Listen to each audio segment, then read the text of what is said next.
मैं एक चीज ये बड़ा क्लियरली बताना चाह रही हूं कि जैसे ही आपने जो बात कही ब्रह्मोस की ताकत के बारे में हमने बताया, ब्रह्मोस के भी जरा विजुअल्स चलाइए, क्योंकि हम आज ये बात कह रहे हैं कि ये सीज फायर कैसे हुआ, ये सीज फायर के लिए पाकिस्तान कैसे घुटनों पर आया है। अमेरिका के पास 2 दिन के अंदर अमेरिका का जो एक स्टैंड बदला है वो कैसे बदला है मेजर जनरल सिवाच। अमेरिका जो कह रहा था ये भारत और पाकिस्तान के बीच की बात है, पाकिस्तान गिड़गिड़ाता हुआ अमेरिका के पास गया कि उन्हें सीज फायर चाहिए। क्यों? क्योंकि ब्रह्मोस ने उनके एयरबेसेस उड़ा दिए, ध्वस्त कर दिए। अब इसके बाद चारा क्या था? क्या वो इस डर में थे कि उनके न्यूक्लियर इंस्टॉलेशंस, उनकी बिजली ग्रिड यानी इलेक्ट्रिसिटी सप्लाई, उनके यहां पर उनके मेजर इंस्टॉलेशंस खतरे में हैं, अगला वार वहां होगा, क्योंकि मोदी ने कहा गोली का जवाब गोला होगा।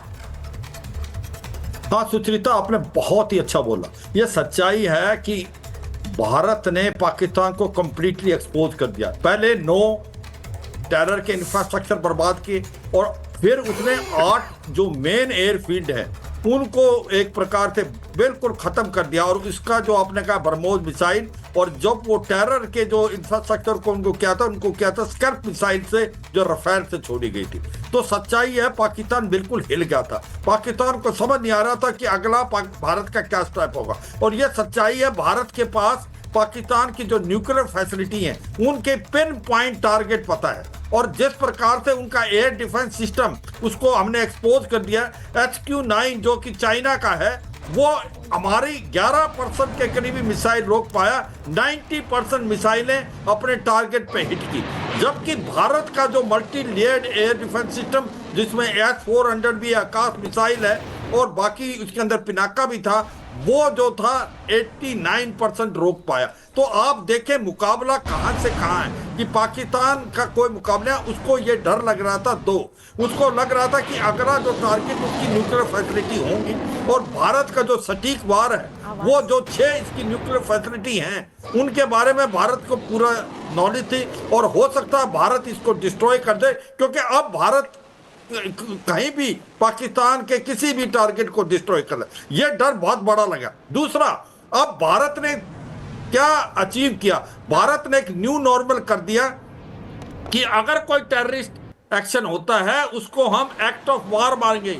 इसका मतलब आने वाले समय में कोई भी टेररिस्ट हमला होगा उसको एक्ट ऑफ वार मानेगा भारत, और भारत आपके ऊपर हमला करेगा। अब पाकिस्तान को डर लगेगा कि ये आतंकवादी हमारे से हमने पाले पोसे, अगर हमारे बिना पूछ के भी कोई हमला कर देंगे तो ये हमारे ऊपर हमला करा देंगे। तो इसलिए मुझे लगता है कि पाकिस्तान इनको ऊपर लगाम डालेगा, बहुत बड़ी बात है, मजबूरी है लगाम डालना। अगर नहीं डालेगा तो भारत इनके ऊपर एक घर के घुस के मारेगा, और ये न्यू नॉर्मल है मुझे लगता है पाकिस्तान के अंदर। देखिए, आपने मेजर जनरल सिवाच आपने बिल्कुल सही बात कही है। आतंकवादी हमला अगर होगा तो पाकिस्तान को यह समझना चाहिए कि उन पर हमला होगा, जो कि हमने इस बार किया। वो उस हमले से बच नहीं पाएंगे, because terrorism will be an act of war. और ये मिलिट्री डॉक्ट्रिन में जो बदलाव कल किया गया है ये इस सीज फायर से पहले किया गया है। तो अगर आप सीज फायर चाह रहे हैं, जिसके लिए आप गिड़गिड़ा कर गए हैं अमेरिका के पास, तो आपको आतंकवाद पर नकेल कसनी पड़ेगी, उसके बिना नहीं हो पाएगा। This is very very clear. मैं एक बार जरा बता देती हूं, बहुत से लोगों को ये जानकारी देना बहुत जरूरी है। जरा ambassador Vora, captain Kumar, colonel Nain, Bharat ने अमेरिका को बताकर किया पाकिस्तान पर हमला।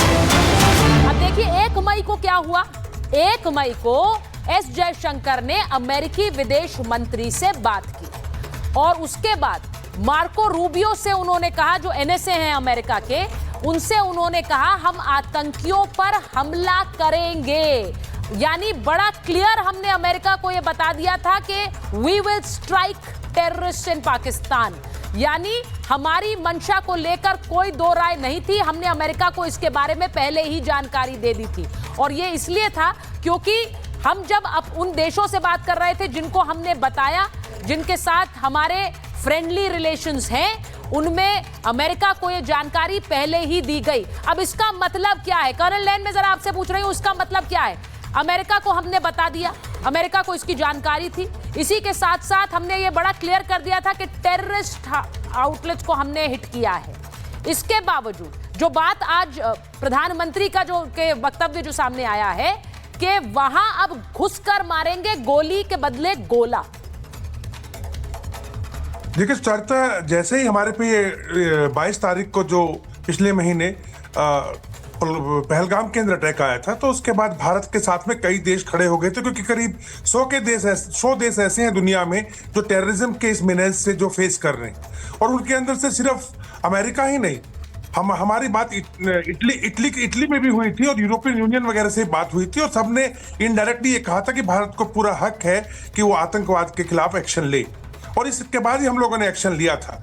और अभी जो ऑपरेशन सिंदूर की हम बात कर रहे हैं कि अभी ये चालू है, वो ऑपरेशन सिंदूर हमारा आतंकवाद के खिलाफ चालू है, वो पाकिस्तान के खिलाफ हमने कभी नहीं कहा कि चालू है।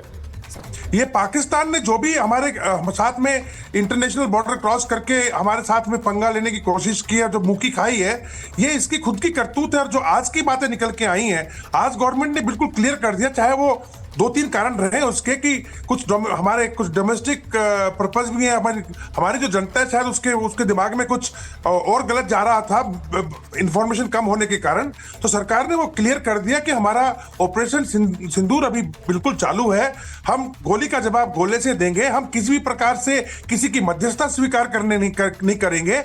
और अगर पाकिस्तान को बात करनी है टेररिज्म के बारे में, तो पहले जितने भी हाफिज सईद है, मसूद अजहर है, अबू मूसा है, इस लखवी है, सब लोग हमें दो, हम बात करेंगे। और रही बात कश्मीर की, तो कश्मीर के अंदर पीओके को छोड़ना है, बस यही बात है, और किसी और से हमारी डीजीएमओ के सिवाय बात नहीं होगी। मैं एक चीज ऐड करना चाहूंगा चर्चा यहाँ पे कि आज 6:30 बजे जो आप बता रही हैं, आज बहुत बड़ी ब्रीफिंग होने जा रही है, ऐसी पहले कभी नहीं हुई। डीजीएमओ के साथ साथ तीनों चीफ इस 6:30 की जो प्रेस कॉन्फ्रेंस है उसको एड्रेस करने जा रहे हैं। तो मामला बिल्कुल क्लियर होने जा रहा है पाकिस्तान को कि अगर आपने किसी भी हालत के अंदर अब इसके बाद में अगर ये जिसको आप सीज फायर बोलते हो, हम तो सीज फायर नहीं बोल रहे क्योंकि हमने भी युद्ध डिक्लेयर किया ही नहीं है। वो कहते हैं कि हमारी भारत के साथ जंग चालू है, हमने युद्ध डिक्लेयर नहीं किया, हमने युद्ध बोला ही नहीं है। हम कह रहे कर्नल नैन ने जो बात कही मुझे लगता है बहुत 100% सही है। हमने युद्ध नहीं बोला, हमने कहा हमने टेरर स्ट्राइक्स किए, हमने आतंकवादियों को मार गिराने के लिए स्ट्राइक्स किए। वहां से जब हमला हुआ है तो हमने उसका पलटवार किया है। मैं एक बार जरा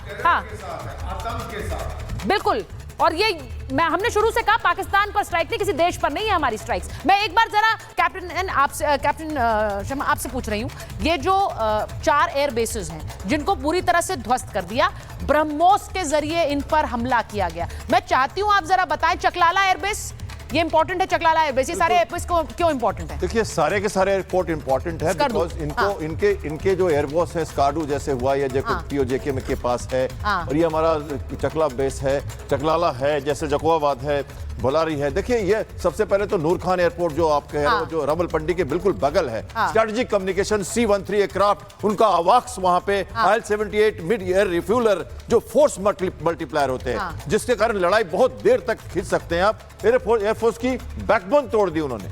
और जैसे ये जो आप कह रहे हो बोलारी एयरबेस है, इनके फाइटर एयरक्राफ्ट बेस है यहाँ पे। हालांकि उन्होंने बहुत सारे एडवांस लैंडिंग जो है ना ग्राउंड्स बनाए हैं, पुराने जो अनयूज्ड रनवे हैं उनको भी बना लिया। अभी 20 से ज्यादा करीब उन्होंने रनवे यहाँ पे बना लिए हैं। और उन्होंने अगर हम इनके चकलाला, इनके स्कर्दू, इनके नूर खान पर स्ट्राइक करके उसे ध्वस्त कर सकते हैं, इनके बहुत पास इनकी ISI और इनकी सेना के इंपॉर्टेंट एस्टैब्लिशमेंट्स हैं, क्या बताता है? बिल्कुल, ISI की पूरी मूवमेंट, लॉजिस्टिक सपोर्ट की पूरी मूवमेंट की कमर तोड़ दी हमने। जो VIP स्क्वाड्रन्स होते हैं वो वहां बेस्ड थे।